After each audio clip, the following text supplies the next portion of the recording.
So I've been dancing my entire life since I was like 3 or 4.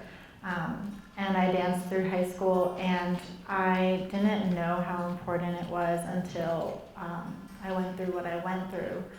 And then suddenly words just didn't suffice. And there were no words. It took me 3 years after the fact to be able to speak about it, like I did in the film. And in the meantime, I danced about it. I turned to dance as my form of communication, and I see it now as something that turns an extremely ugly story into something really beautiful. And that way people will listen and watch and ultimately, hopefully, help.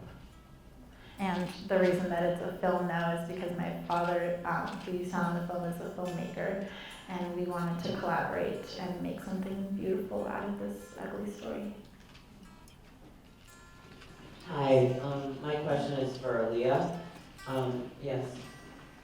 What gave you the courage to tell this story in such a realistic way?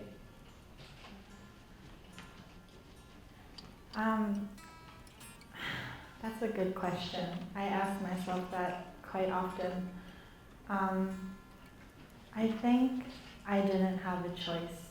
I went through this thing and I came out on the other side, which is not something that everyone can say when they go through something like this. And I feel grateful for that. I'm so grateful for my parents because they are the ones who got me through it.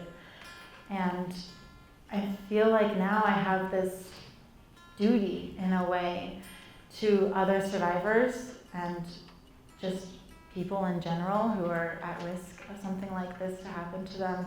I feel like I have a duty to share my story and talk about it and bring it out of the depths that it's in right now. But honestly, I was terrified. I don't blame you. This was probably one of the scariest things I've ever had to do in my life. But I did it. And I'm at a loss for words for how this feels, but I think courage comes with time. It's been 3.5 years now. It takes time and it takes support, and I have that. Hi, this is for each of you. Well, thank you all of you for sharing your stories, just like snaps for that, all of you.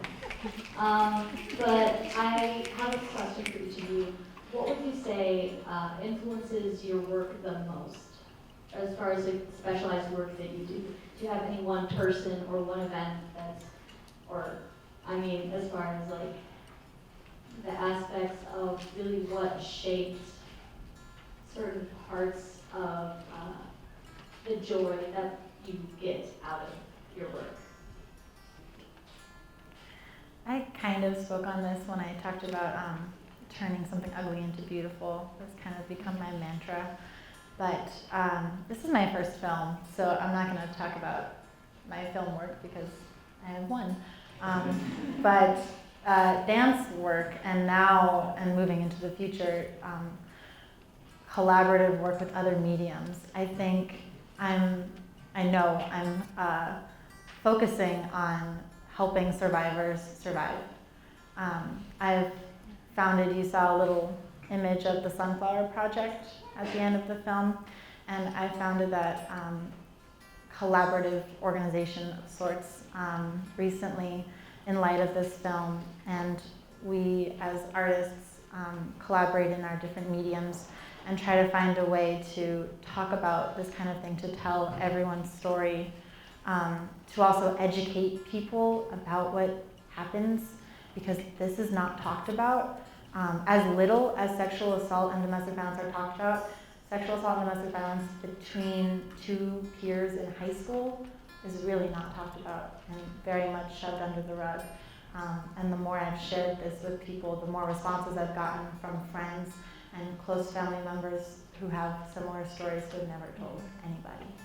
So I think that now is going to be the goal for probably the rest of my life is using art, specifically dance, now film, to educate, to prevent, and to help heal survivors.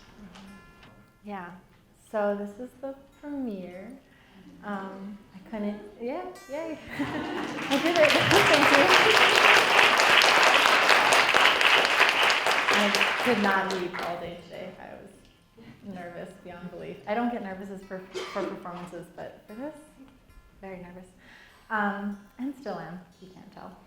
So the plans for the film change every day, but in the grand scheme of things, I really want to work with high school students and with middle school students, because I know that if someone with a similar story had come up to me before I got involved with that guy, I can't say it would have prevented it, but I know it would have been different. And I need to be that person to go up to those young people and tell them about this and put it in their brains that maybe it's not okay for someone to be manipulative. Maybe it's not okay for someone to use sex to gain trust. And I ultimately want to be able to go into high schools and middle schools and show this film, and maybe perform the dance, which I've done a couple of times since then. Maybe do a conversation, a Q&A, maybe have my father speak.